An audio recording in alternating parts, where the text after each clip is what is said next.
Welcome to 3 minutes. அழகே அழகு சீரியலில் இன்றைக்கி எபிசோடில் என்னென்ன நடந்துச்சுன்னு பார்க்கலாம் வாங்க. பார்த்திங்கன்னா மதி வந்து வெளியே உட்காந்துட்டு இருப்பாங்க. மலர் வந்து உட்காருவாங்க. உட்காந்தோடனே ஸ்ருதி வருவாங்க. அவங்க கோச்சிங் கிளாஸ் போகிறாங்க இல்லையா, அவங்க வந்தோடனே என்னாச்சு நீ என்னாச்சு எல்லோரும் ஏன் இங்கே நின்றுட்டு இருக்காங்க, ஏன் நீங்கள்லாம் வெளியே உட்காந்துட்டு இருக்கீங்க அப்படின்னோடனே, இல்லை நீ உள்ளே போன்னு சொல்லிட்டு உள்ளே அமுச்சிட்றாங்க. அதுக்கப்புறம் அவங்க அப்பா வந்து தங்கராஜுக்கு ஃபோன் பண்ணலான்னு சொல்லிட்டு போனார் இல்லையா. போனோடனே அவர் ஃபோன் பண்ணுறாரு. என்னாச்சு மாமா, என்ன பிரச்சனை அப்படின்னு. புது பிரச்சனை எதுவும் இல்லை மாப்பிள்ளை, பழைய பிரச்சனையே தான், ஒன்றுமே முடியலை அப்படின்றாங்க. ஏன் நான் தான் மன்னிப்பு கேட்க சொன்னோன்னே அவள் கேட்கலையா அப்படின்னா, மன்னிப்பும் கேட்க முடியாது, ஒன்றும் கேட்க முடியாது, நான் வெளியே போய் உக்காந்துட்டு இருக்கேன், என் மானமே போகுது அப்படின்னு சொல்கிறாங்க. உடனே ரேவதி அங்கே பக்கத்துலேயே நின்று இருப்பாங்க, தங்கராஜ் பக்கத்துலேயே. என்னாச்சு அப்படின்னோடனே பார்த்தீங்கன்னா கேட்குறாங்க, எனக்கே 1008 பிரச்சனை இருக்கும், உன் வீட்டில் டெய்லியும் ஒரு பிரச்சனை நடக்குது, அதில் என்ன வேறு கூப்பிட்டு என்ன பண்ணுற மாப்பிள்ளை, நான் தெரியாத உன் தம்பிக்கு ஒரு பொண்ணு கல்யாணம் பண்ணி வச்சிட்டேன், டெய்லியுமா பிரச்சனை அப்படின்றாங்க. என்ன பிரச்சனை, ஏன் உனக்கு தெரியாதா அப்படின்னோடனே, எனக்கு டென்ஷனாக இருக்குது, என்னை விடு அப்படின்னு சொல்லிட்டு அவங்க மேலே வந்து போயிடுறாங்க. அதுக்கப்புறம் ரேவதி வந்து அவங்க அம்மாவுக்கு ஃபோன் பண்ணி கேட்குறாங்க, என்னம்மா பிரச்சனை அப்படின்னு சொல்லிட்டு. ஃபோன் பண்ண உடனே என்ன பிரச்சனைன்னு அவங்க அம்மா வந்து சொல்கிறாங்க, உன் தம்பி ஒருத்தியை கட்டிட்டு வந்திருக்காளே, அவளால் டெய்லியும் எனக்கு ஒரு பிரச்சனையே தான், நெஞ்சு வலி வர மாதிரி பேசுகிறா, என்ன தான் அப்படி வாயோ என்னன்னு எனக்கு இதுவரையும் அந்த மாதிரி ஒரு வாயை நான் பார்த்ததே இல்லை அப்படின்னு சொல்லிட்டு சொல்கிறாங்க. இப்போ என்ன ஆச்சு இப்போது அப்படின்னா, வெளியே போ அப்படி மன்னிப்பு கேட்க சொன்னாலும் கேட்க மாட்டேன்ற, வெளியே போகிறேன்னு சொல்லிட்டு வெளியே போய் என் மானத்தை வாங்குறா, ஊரில் இருக்கிறவங்க எல்லாம் அப்படி சொல்கிறாங்க.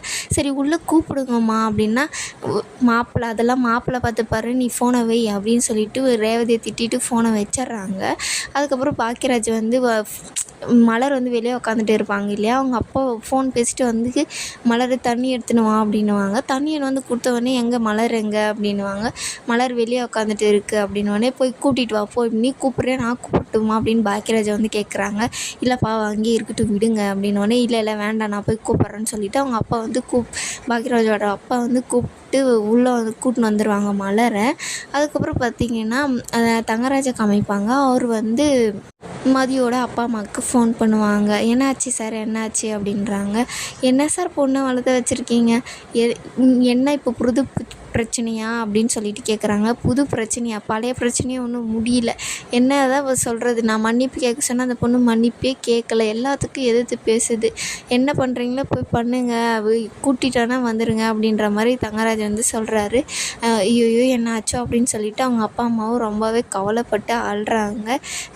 மதியை தான் திட்டுவாங்க. அதுக்கு அவங்க அம்மா தானே சொல்லுவாங்க, மதியெல்லாம் எந்த தப்பும் செஞ்சுருக்க மாட்டாங்க, நம்ம இங்கே இருக்கோம், அவங்க சொல்கிறது மட்டும்தான் நம்மளுக்கு தெரியுது அப்படின்றாங்க. நிறைய வீட்டில் இந்த மாதிரி தான் நடக்கும், அவங்க சொல்கிறது மட்டும் தான் தெரியும், நம்ம பொண்ணு என்ன பிரச்சனை, அங்கே நம்ம பொண்ணுக்கு என்ன ஆச்சுன்னு கூட யாருக்குமே தெரியாது. அந்த மாதிரி தான் இவங்களும் சொல்கிறாங்க.